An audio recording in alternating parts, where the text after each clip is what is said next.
Hey fam! If no one has asked how you are doing today, I hope that you are having an amazing day. We are here for your welfare. Now, on today's topic, have you ever scrolled through your phone, looking at pictures of amazing vacations, fancy dinners, or wild parties, and just felt nothing? Or maybe you've had a day off, a whole day to do whatever you want, but you end up just staring at the ceiling, feeling like there's nothing you actually want to do. If you've ever felt like the color has been drained from your life and nothing feels exciting anymore, you are definitely not alone. It's a feeling that creeps up on so many of us, this strange, dull ache of apathy. It is like Wi-Fi. We're living in a black and white movie, while everyone else seems to be in glorious Technicolor. It's not because you're broken or ungrateful. There are some very real, very modern reasons why that spark of excitement can feel so distant. And more importantly, we'll talk about how to start getting it back. So, let's start with the device that's probably in your hand right now, or at least within arm's reach, your phone. Social media has connected us in ways we never imagined, but it's also created a strange paradox. We're constantly bombarded with the highlight reels of everyone else's lives. It's an endless stream of curated perfection. Engagements, promotions, exotic trips, perfectly decorated homes. Our brains see this and can't help but compare our own normal, everyday lives. This constant comparison can lead to what's called hedonic adaptation. We get so used to seeing over-the-top, exciting content that our own real-life achievements and simple pleasures start to feel bland. A nice walk in the park can't compete with a safari in Africa, right? Or so our social media-saturated brains tell us. This flood of digital stimulation desensitizes us. We're always chasing a bigger, better high, and the simple joys of life get lost in the noise. It also weakens our desire for real, in-person meetups. Why go through the effort of planning a coffee date when you can just see what your friend is up to on their stories? But a like or a comment is a poor substitute for a real hug, a shared laugh, or a deep conversation. We're trading genuine connection for a quick, shallow hit of digital interaction, and it's leaving us feeling empty. Next, let's talk about something that weighs heavily on so many of us: money. It's hard to feel excited about the future when you're constantly worried about making rent, paying off student loans, or just affording groceries. This financial burden is a huge source of chronic stress. When your mind is always in survival mode, calculating bills and worrying about your bank balance, there's very little mental space left for joy or spontaneity.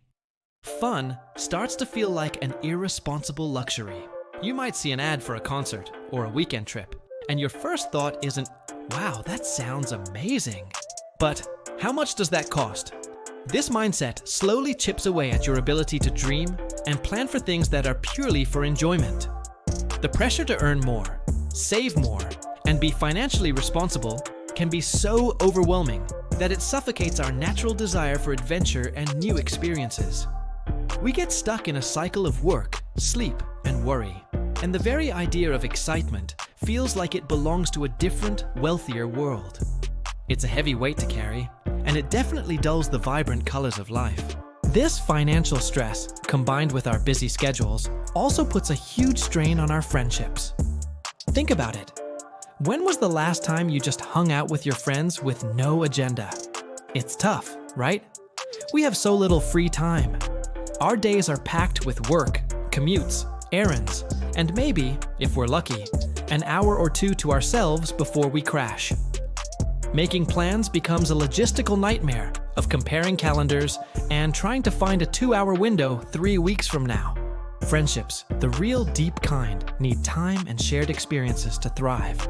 They need a million inside jokes, spontaneous late-night talks, and being there for each other through the small stuff, not just the big crises. When we only see our friends for pre-scheduled, time-crunched dinners, the connection can start to feel a bit thin. We talk about what's been happening, sure, but we don't have the space to just be together. Over time, this can lead to a sense of isolation. Even if you have hundreds of friends online, you might feel profoundly lonely. And when you feel lonely, the world naturally seems less exciting. The adventures you used to dream of often involved sharing them with people you love. When those connections feel weak, the motivation to seek out excitement fades with them. All of these factors, the digital noise, the financial pressure, the strained friendships, all lead to one giant, overwhelming monster: stress.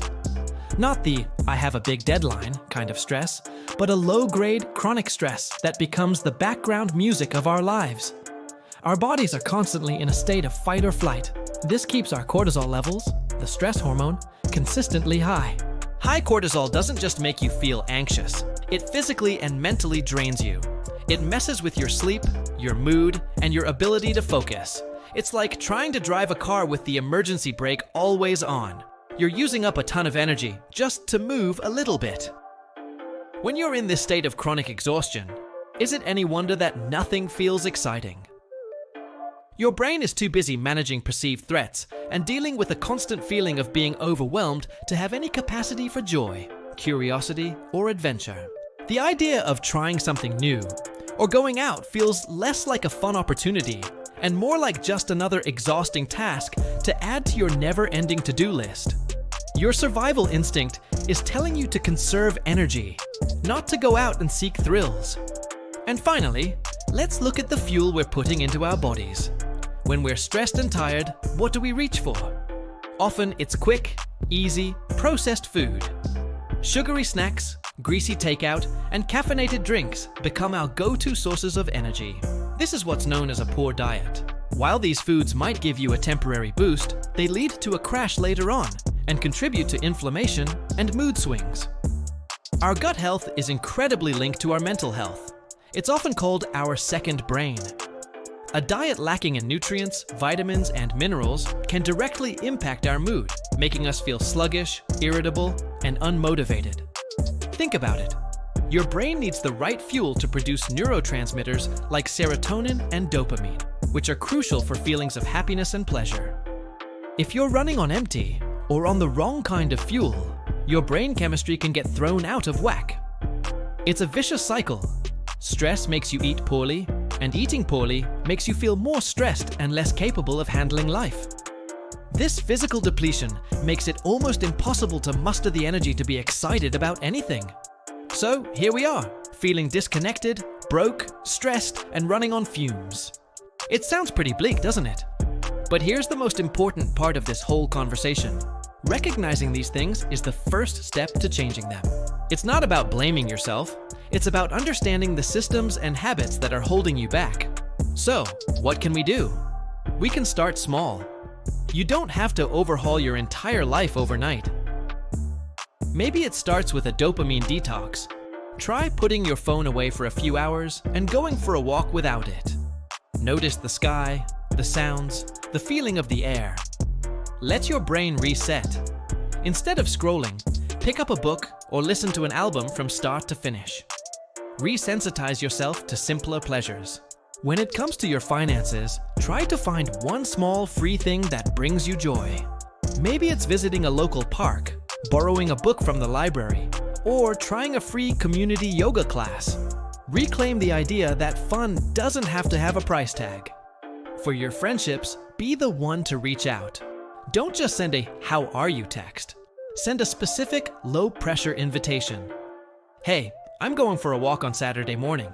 Want to join? It's easier to say yes to a concrete plan, or even just send a voice note telling a friend you're thinking of them. It's about nurturing those connections in small, consistent ways. And to combat stress, try incorporating just 5 minutes of mindfulness or deep breathing into your day. It sounds small, but it can make a huge difference in calming your nervous system. Finally, think about adding one healthy thing to your diet each day. Not taking things away, but adding. Maybe it's a piece of fruit, a glass of water first thing in the morning, or a handful of nuts. Small, positive changes build momentum. The key is to be gentle with yourself. You are not a machine. This feeling of numbness is a signal from your mind and body that something needs to change. It's a call to reconnect with yourself and the real world. The excitement you're missing isn't gone forever. It's just buried under the weight of modern life. By slowly and intentionally chipping away at that weight, you can let the light back in. You can find joy in the small things again, And from there, the big, exciting things won't seem so far away. It's always so helpful to know we're not alone in these feelings. And if you enjoyed this video, remember to like and subscribe. It will really help our young channel to grow and help many people who need the information shared by this channel. Adios.